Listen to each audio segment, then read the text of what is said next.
Numa democracia relativa, nem tudo aquilo que é dito é ips literis, ou seja, é literalmente aquilo que você está ouvindo. Algumas coisas encontram-se obscuras por detrás das falas proferidas. Um assunto que tomou conta do noticiário, tomou conta das redes sociais, é a fala da primeira-dama, a Janja. Ela quer um gabinete todinho seu, só para ela.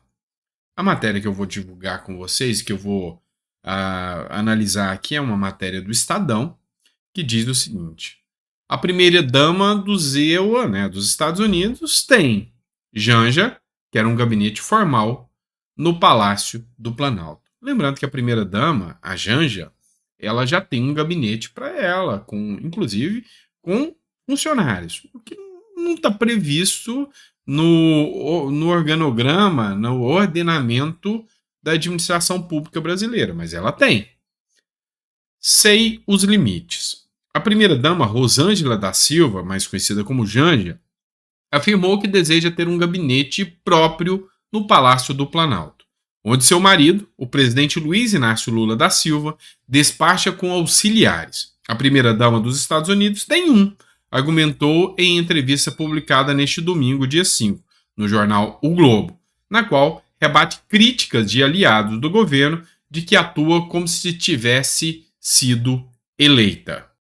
O fato é que essa situação da Janja vem dando o que falar. Por quê? Porque ela já vem assumindo, digamos, prerrogativas que não estão encaixadas na sua condição.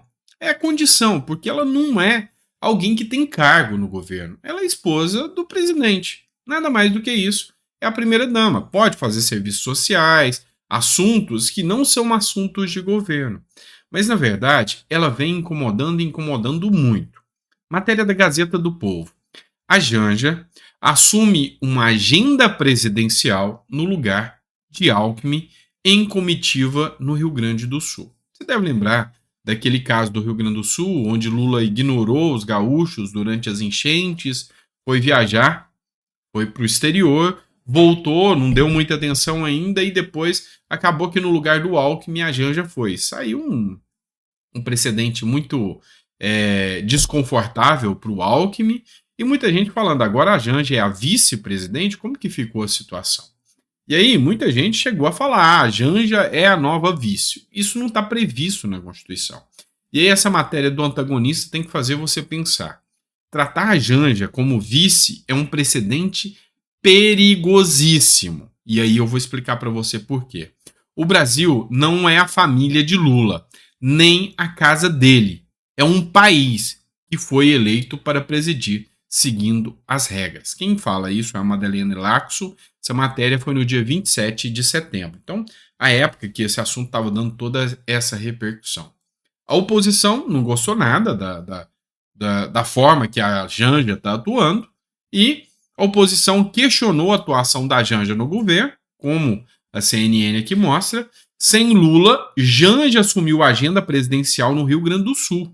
Ou seja, não é competência de uma pessoa que não foi atribuída a ela o cargo assumir a agenda presidencial. Isso aqui viola preceitos da administração pública, viola o princípio da impessoalidade e até o princípio da moralidade.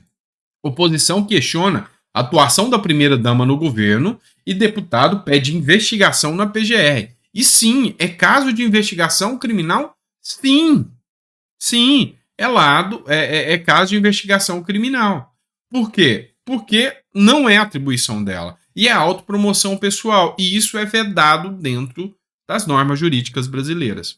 E aí, uma matéria do El País trata aqui do porquê isso é tão perigoso. O porquê a Madeleine Laxo, aqui na matéria do antagonista, falou que isso é um precedente perigosíssimo. Por causa dessa matéria. Nós estamos falando da Rosário Murilo. Talvez você não saiba quem é Rosário Murilo, mas a Rosário Murilo é a esposa do ditador amicíssimo do Lula, o Daniel Ortega. E aí a Rosário Murilo vira co-presidenta e Ortega consolida o poder da família na Nicarágua. Seria esse hoje o papel da Janja, que assumiu a agenda presidencial? Seria uma co-presidenta? Cargo inexiste na Constituição e representa um novo avanço do casal presidencial sobre a ordem democrática. Ou seja, sentada ao seu lado direito, Rosário Murilo ruborizou levemente e acrescentou um gesto adulador quando o presidente Daniel Ortega, seu marido, a nomeou co-presidenta da Nicarágua na segunda-feira passada. Isso aconteceu em 2014. Então, sem sentido nenhum, já não tem eleições na Nicarágua desde 2014, já vamos para quase 10 anos sem eleições. Não tem eleição, não tem nada, e aí o cara vem e nomeia a sua esposa como co-presidenta, logo depois como vice-presidente. Tá? Então, aqui no Brasil, se for para seguir aqui uma analogia, é como se a Janja assume já as tarefas do Alckmin como co-presidenta e depois ela se torna a vice e mete-se o pé na bunda do Alckmin e o Alckmin cai fora. Mas aí é só um primeiro passo. Porque passados 8 anos dessa situação em que ela se tornou co-presidenta, cargo simbólico, depois vice-presidente, cargo que foi tomado por um golpe contra o vice, ela agora dá mais um golpe na Suprema Corte. A mulher de Daniel Ortega assume o controle da Suprema Corte na Nicarágua. A operação policial ordenada pelo gabinete da primeira-dama e vice-presidente destituiu chefes do tribunal. Mandou todo mundo às favas no Superior Tribunal deles. O Supremo deles mandou todo mundo às favas e agora ela é mulher do presidente, vice-presidente, co-presidenta e ela é o tribunal inteiro. Então ela dá a última palavra no lugar do STF. É pouco ou quer mais? Tá? Isso não te assusta? Tá? Essa forma que a imprensa fica cega ao tratar aí. A Janja assumiu um papel de vice-presidente, uma agenda presidencial e tá tudo bem. A oposição tá levantando a voz. Mas para a grande imprensa, para os demais, tá tudo bem. Só que não tá. Vocês sabem que tem muito mais naquela faísquinha lá, sabe? Sabe onde tem fumaça, tem fogo? Pois é, eu acho que nós estamos no meio das queimadas da Amazônia. Tá grave. Vamos lá. Outro caso que a gente pode falar. Uma fala significa mais do que quer dizer numa democracia relativa. Sociedade Militar, uma revista especializada no Exército, tá? em causas militares. O que significa a fala do general Maurício Vieira: militares deixaram de fazer o que deveriam fazer. Pois é, o que ele quis dizer aqui com esse caso? A gente sabe que depois que o Lula assumiu, o comandante é o Tomás. Tá? E aí, as Forças Armadas hoje vêm recebendo várias críticas. E o Lula fica no meio de uma sinuca de bico, porque ele precisa dos militares, mas ele detesta os militares e ele não quer dar poder aos militares. E a grande questão é que os militares estão aí, eles existem. Tem 2 projetos correndo, um deles é tirar todo e qualquer militar da política. Qualquer militar que for concorrer a um cargo político, e quem é o relator do caso é o senador Jorge Cajuru, ele vai ter que deixar o seu cargo e a sua remuneração. Então vamos lá, eu sou um sargento da Polícia Militar. Eu quero concorrer para prefeito ou para deputado. Eu vou ter que abandonar a Polícia Militar, arriscar o pleito eleitoral e se eu perder, eu perdi tudo. Isso é inconstitucional. Isso é ilegal. Isso é excluir do pleito democrático uma pessoa que é legitimamente passível de estar concorrendo. É criar empecilhos para a democracia. Isso é imoral. Isso é inconstitucional. E aí também tem outro pleito, que é o artigo 142. O governo Lula quer mudar e quer tirar a possibilidade da participação do Exército, Marinha e Aeronáutica, da GLO. Ele quer tirar a GLO. Foi obrigado a fazer GLO porque a questão da segurança pública está um caos. teve que fazer mais uma GLO que não, sabe, não resolve muita coisa. Uma GLO para atuação do governo federal, onde já era a atuação dele. Ou seja, não fez nada mais do que tapar o sol com a peneira. E aí, aqui, a fala do general Maurício Vieira sobre deixaram de fazer o que deveriam fazer é relativo depois ele se explicou, relativo às armas que foram desaparecidas, né, que desapareceram de dentro do exército. Ou seja, segundo ele, o exército deixou de fazer o papel que ele tinha, que era de guarda da nação, de vigiar a nação, e abriram espaço para que a criminalidade tomasse essas armas. Ou seja, foram membros do próprio exército que deixaram que essas armas vazassem de lá de dentro e deixaram o que tinham que fazer. Muita gente achou que essa fala dele era relativo àquele período pré-eleitoral, que os militares deveriam ter agido e não agiram. Então, não foi nada disso. Ele estava questionando aqui sobre a fala das armas que desapareceram em um quartel dentro do estado de São Paulo. Vamos falar agora de Enem, tá? É a competência ou incompetência de uma gestão feita por políticos e não de pessoas técnicas. A INEP aciona a Polícia Federal para investigar imagens divulgadas do caderno do Enem em 2023. Então, vazaram, sumiram, tá? Vazaram, foram liberadas cadernos de prova, ou seja, foram liberadas inclusive na internet por algumas pessoas o caderno de prova do Enem. E aí, Enem 2023. Não bastasse as acusações de vazamento, de material que vazou, esse Enem tem a cara do governo Lula. Em 2023, o Enem exalta o Paulo Freire, associa o agro a chuvas de veneno, critica o capitalismo, ou seja, o primeiro exame nacional do ensino médio sob o governo Lula também trata do aquecimento global e racismo estrutural, ou seja, é uma carta marxista entregue aos alunos para que eles pudessem adentrar na universidade. Essa é a fase que nós estamos vivendo hoje na educação. Para você ser letrado e alguém culto, é você ser marxista. É assustador isso. E aí, matéria do Terra. Ministro afasta a possibilidade de anular o Enem após vazamento da imagem da prova. A imagem foi vazada, teve o vazamento da imagem, mas eles não vão fazer qualquer anulação e refazer.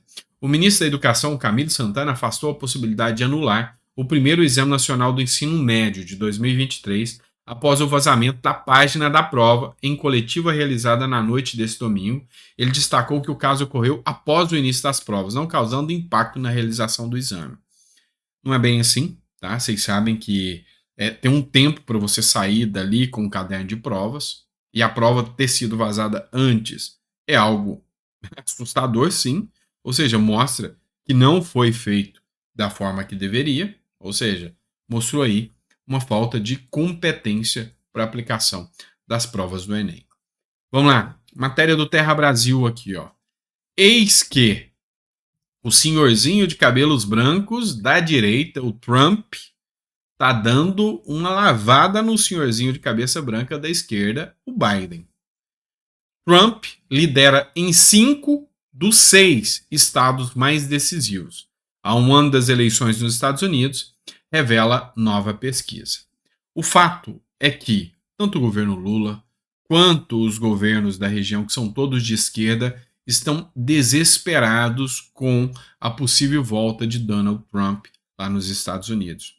E o povo americano é diferente do povo brasileiro, tá? Lá não adianta eles falarem em inelegibilidade do Trump, tirar ele das eleições, porque o povo é quem decide em quem vai votar ou não. Não tem essa história de vamos deixar X ou Y inelegível aqui e esse cara não pode concorrer. Lá é diferente. E aí, Trump, apesar dos ataques da esquerda lá, vai participar. E a chance dele vir tratorando o Biden é gigantesca. E aí, os países de esquerda aí na região estão absolutamente assustados com tudo isso. Matéria do Correio Brasiliense para vocês. Flopou. Literalmente flopou as expectativas do ministro da Justiça, Flávio Dino. Matéria do Correio Brasiliense diz o seguinte: indicação de Flávio Dino para a vaga no Supremo está na berlinda. Depois de mais de um mês da aposentadoria da ministra Rosa Weber no Supremo Tribunal Federal, o presidente Luiz Inácio Lula da Silva ainda não definiu o nome para ocupar a vaga que está aberta na mais alta corte do país. De acordo com interlocutores, o presidente interlocutores do presidente, consultados pela reportagem, a eventual indicação do atual ministro da Justiça, Flávio Dino, para o posto está enfraquecendo. E aí, o Lula sabe que sofrer mais uma derrota agora dentro do Senado é mostrar sua total fraqueza. Ontem, eu postei um editorial do Silvio Navarro para vocês, onde ele faz a previsão de que a grana está acabando, tá? Tudo que o Lula podia gastar com as emendas foi gasto. Agora, para o próximo ano, já está tudo previsto dentro da lei orçamentária anual. O Lula não vai ter o mesmo poder de fogo que nós bancamos para ele. Não dialogou com ninguém até agora, não conversou com ninguém até agora.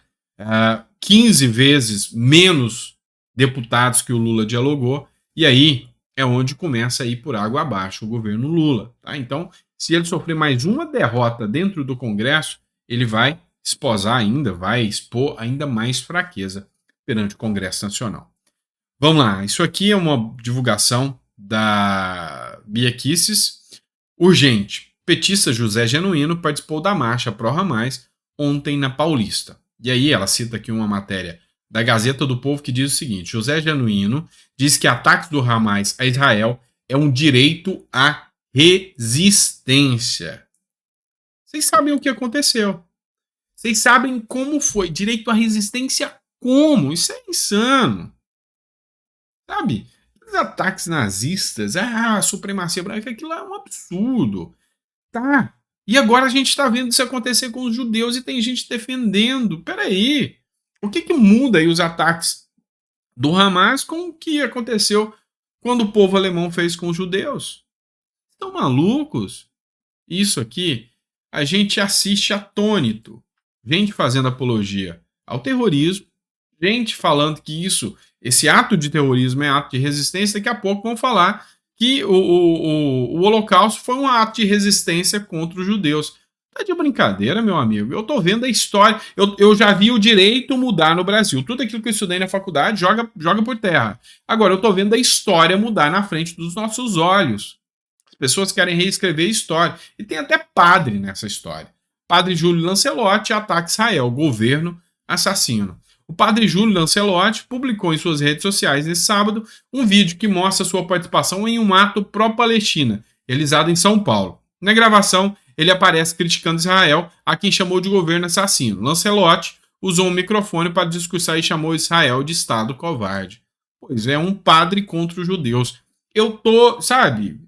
Tem um meme que eu falo assim: meu filho, você vai ver coisa, a vovó já dizia, você vai ver coisa. E eu tô vendo essas coisas acontecerem e tô assustado, sabe? O que tá acontecendo com o mundo? Tá? Vai faltar psicólogo para atender essa tanta gente. Ou pior, o psicólogo vai perder a função. Porque num lugar onde só tem doido, o normal passa a ser doido. E aí, a hora que aparecer alguma pessoa sensata, é esse que vai ser tratado como se fosse alguém fora dos padrões. Meu Deus, o mundo tá ficando maluco. Isso não dá certo. Um padre defendendo aqui, atacando o povo judeu. Pois é, eu não sei o que tá acontecendo mais com o mundo, não. E nem é com o Brasil, é com o mundo, né? Mas é isso, pessoal. Espero que vocês tenham gostado do nosso editorial. Hoje foi um dia aí meio complicado, né? Porque o primeiro vídeo saiu sem áudio. Mas enfim, a gente volta daqui a pouco com mais conteúdo para vocês.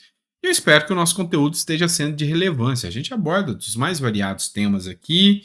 E assim, a gente tenta pegar o fio da meada. E eu acho que realmente a gente tem que ficar de olhos antenados na política. Porque nem sempre, nem tudo é aquilo que parece ser na política. O caso da Janja aí que a gente comentou, por exemplo, eu queria que você comentasse. Você acha que faz sentido ou não faz sentido? Olhando o que aconteceu na Nicarágua, a trajetória da Murilo lá, da mulher do Daniel Ortega. O que você acha? Tá? tá indo pelo mesmo caminho. Eu vejo tanto, sabe? Me assusta, que eu vejo tanto as coisas que acontecem na Venezuela, em Cuba, né, Nicarágua. Essas medidas, sabe? Parece que eles têm uma cartilha para seguir. E aí eles querem repetir isso aqui no Brasil. Todo mundo calado, velho. Todo mundo. Ah, não. Deixa ser aqui no Brasil é diferente. Censura. Tudo isso está acontecendo no Brasil. Todo mundo calado. Então, hoje eu entendo, tá? Tem um livro que chama Como as Democracias Morrem. Vale a pena a leitura. E aí, eu sempre me perguntava, gente, mas será que o povo não vê que a coisa está tomando uma escalada autoritária e fica por isso mesmo? Agora eu entendo muito bem como que as coisas acontecem, como as democracias morrem. Estou entendendo, tá? É isso, pessoal. Grande abraço, fiquem com Deus. Até o próximo editorial, a gente volta com mais conteúdo para vocês, tá bom? Grande abraço.